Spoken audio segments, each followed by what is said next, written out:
So we had so much trouble with the live chat, we went ahead and we're going to do a recorded session here. I've got Dan Wowak of Coalcracker Bushcraft and Appalachian Bushman School. Right, and I'm John Townsend, and we've got a lot of questions that came in through the live chat. We didn't want to miss those. We wanted to cover those, so we're going to do this little recorded piece. Kyle's back there in the question seat. Kyle, what do you got for us? Okay, so first question off is Brooke Wowak. Mrs. Wowak wants to know, what's your favorite food to make in the woods? Yeah, what's your favorite food? Now, she's asking that because she thinks it's hilarious. Well, she doesn't think it's hilarious. I think it's hilarious, but I take everybody's food when they're with me. I'm one of those, camp. I'm like a thief. You just steal their food. So I'm like, they're like, what do you have? I'm like, the best food is the one I didn't have to bring. So or that's eat or why fix. she's probably asking that question because I'm one of those. Okay. So if I'm going to go out by myself, though, I've been saying all the week, I think you're sick of hearing me say I take flour usually with me and some type of meat source. Right. So I love a good steak. So if I take steak and flour, and good dumplings and steak, I'm a happy guy. Good to go. But because it's come from my wife, definitely she's like, you need to tell everybody on this that you steal everybody else's food. Hey, that sounds like a deal to me. Yeah. Yeah, you should camp with Michael Dragoo because he's like cooking the whole time, and it's just like that would be fine. You get fat right next to him. Yeah. Oh, that'd be perfect then. Yeah, I'd be in good company. What else you got, Kyle? All right, Mr. Ward would like to know, could you maybe talk about the cost of rifles compared to smoothbore muskets in the 18th century? Just off the top of my head, I don't have the specifics, but I don't think that, say, trade rifles versus trade muskets were all that much different. It may be the difference between, say, $9 and $12, but I don't think it's the difference between, a $12 rifle and a, half that price. I think it's just, within that double of a price. You might say one's $5 and one's $10, but not one's $5 and one's $50. So I don't think you're going to see that kind of price difference. I agree with that. April Zarikta wants to know, she says, we know about portable soup and salt meat were common, but what do you keep them in? Well, a portable soup would just be kept in something like wax paper. So you can just fold those up. You might put them in a tin or something that's going to be waterproof to keep them from getting wet. Salt pork, you got me there. You got me. I really don't have a good, quick answer for how they would carry those rations. A lot of times, like a soldier would be issued 3 or 4 days worth of their ration. How are they going to keep that salt meat from, and a lot of times it's like a pickled pork or something, it might be wet. How are they going to keep that from getting their gear wet? I don't have a good answer other than that same kind of waxed cloth or something, but they're not going to have that. And that was made in barrels, if I'm correct. Yeah, right? yeah, So I would think that a lot of times, too, in the context of what they were doing, if there was a whole group of men going out, they had horses and things like that. So it wasn't like Mike over there is carrying a big barrel or something. Right. They would pack it with the horses and the wagons or whatever they had and go. So there you go. That's all I got for you on that one. That's one of those research things I haven't run into recently.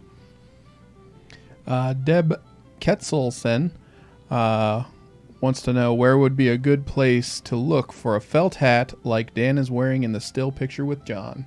I think she's talking about your brown hat, Dan. Yeah, you guys sell hats. Yeah, we have hat blanks. Now the hat blanks, get them wet and mess them up. Yeah, all you really have to do is to wear them out in the rain, and they get softer and softer and softer until this hat would turn into the hat he was wearing in the picture. It's the same. And you cut that down too, yeah, right? This so one's mine the I didn't cut down at all, so it's real floppy and it just standard hat blank is pretty beat. Yeah, the longer you wear it, the more it kind of turns into that kind of hat.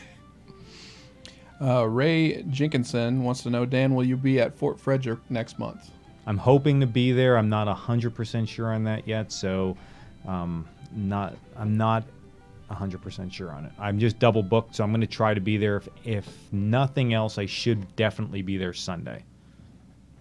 But stop by if I'm there. I will be up and down the street.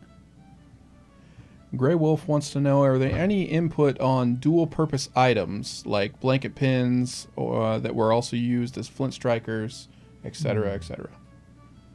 I would think that you're definitely going to have that carryover because they didn't have as much items as we had, so they had to make do with everything they had.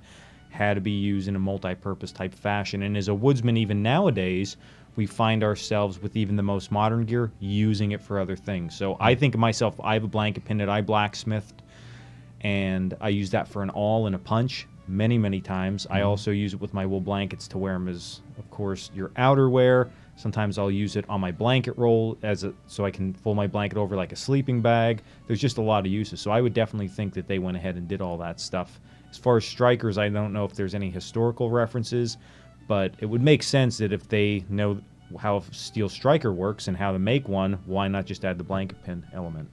I would think, but I'm not sure. I'm not sure about blanket pins themselves. I think that I've seen some actually period knife / strikers, not really popular. I don't know. I'm not so sold on how many things you see that are dual purpose as much as you think. I mean, we're used to doing that a lot, and I don't know that you see that happening in the historical context all that much. I think we automatically go there, but I don't think they do that nearly as much in the time period. Maybe I'm wrong. Yeah. Let's see here.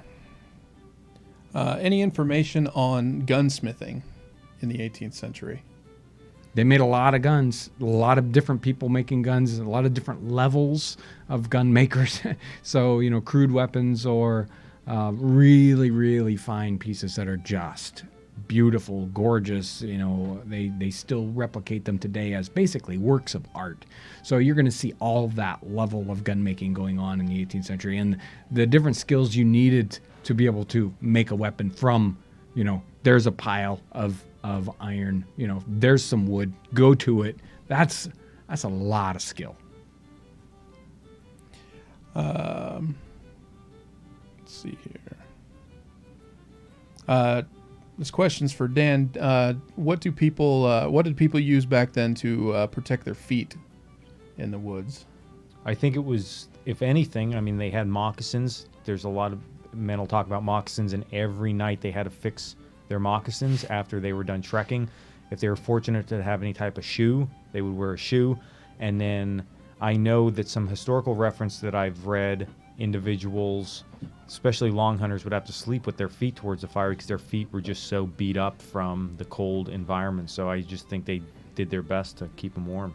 Yeah. I know they would also use deer hair packed inside like a shoe pack type moccasin to keep warm, but I don't think there was anything like we have nowadays that's keeping them. They were wet and cold and arthritic. Yeah, in the Cresswell Journal, he talks about he goes out with shoes, and at one point they're running after animals. His shoes, basically, the soles come off, and he's like barefoot. That's really bad, and he has to go straight to moccasins at that point. And he has several made during his just few months, really, in the wilderness. So.